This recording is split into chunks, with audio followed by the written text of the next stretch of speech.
నుంచి వచ్చినటువంటి భారతదేశానికి ప్రధానిగా చేసినటువంటి గొప్ప వ్యక్తి, మహనీయుడు, సాహితీ ప్రియుడైనటువంటి పివి నరసింహారావు గారు కేవలం ఆయన గాంధీ కుటుంబానికి సంబంధించినటువంటి వ్యక్తి కాదు కాబట్టే ఢిల్లీలో ఇవాళ ఆయనకు ఒక స్మారక స్తూపం కూడా లేదు. అందరు మాజీ ప్రధానులకు స్మారక స్తూపం ఢిల్లీలో ఉంటుంది, కానీ పివి నరసింహారావు గారికి మాత్రం స్మారక స్తూపం కూడా నిర్మించకుండా అదే ఆయన డెవలప్ చేసి ఆయన పెంచి పోషించి 5 ఏళ్ళు సమర్థవంతంగా కాంగ్రెస్ పార్టీ లార్జెస్ట్ పార్టీగా ఉన్న సంకీర్ణ ప్రభుత్వాన్ని నడిపినటువంటి గొప్ప మహనీయుడు పివి నరసింహారావు గారు.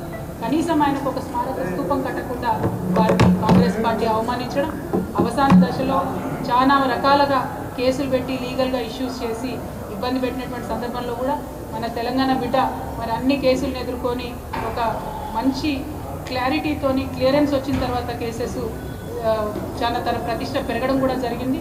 సో కాంగ్రెస్ పార్టీ యొక్క వ్యక్తిత్వం, నేచర్ ఎట్లాంటిది అన్నది ఒక పివి నరసింహారావు గారి ఎపిసోడ్ చూస్తేనే మనకు తెలిసిపోతుంది.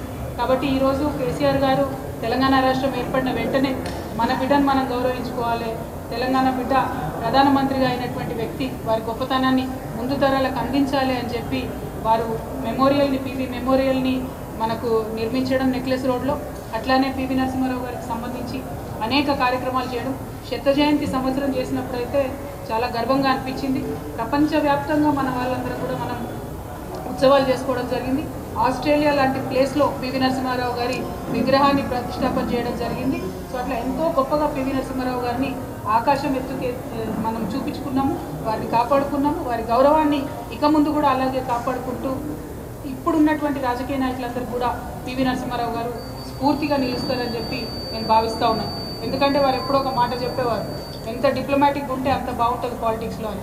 కానీ ఇవాళ ఉన్నటువంటి సందర్భంలో పాలిటిక్స్ ఇక్కడ ప్రత్యేకించి కాంగ్రెస్ పార్టీకి సంబంధించిన వారిని చూస్తూ ఉంటే మరి పివి నరసింహారావు గారి దగ్గర నుంచి ఏమి కూడా వారు నేర్చుకున్నట్టుగా బాధగా అనిపిస్తూ ఉన్నది. మరి మనం తెలంగాణ సమాజం అందరం కూడా ఒక సభ్యతతో కూడినటువంటి మంచి రాజకీయాలు ఎలా చేయాలనేటటువంటి అంశాన్ని పివి నరసింహారావు గారి దగ్గర తీసుకొని స్ఫూర్తి పొందాలని, వారు చక్కగా ఉండాలి, వారి ఆత్మశాంతి చేకూరాలని చెప్పి మనస్ఫూర్తి కోరుతాం. Thank you. జై హింద్.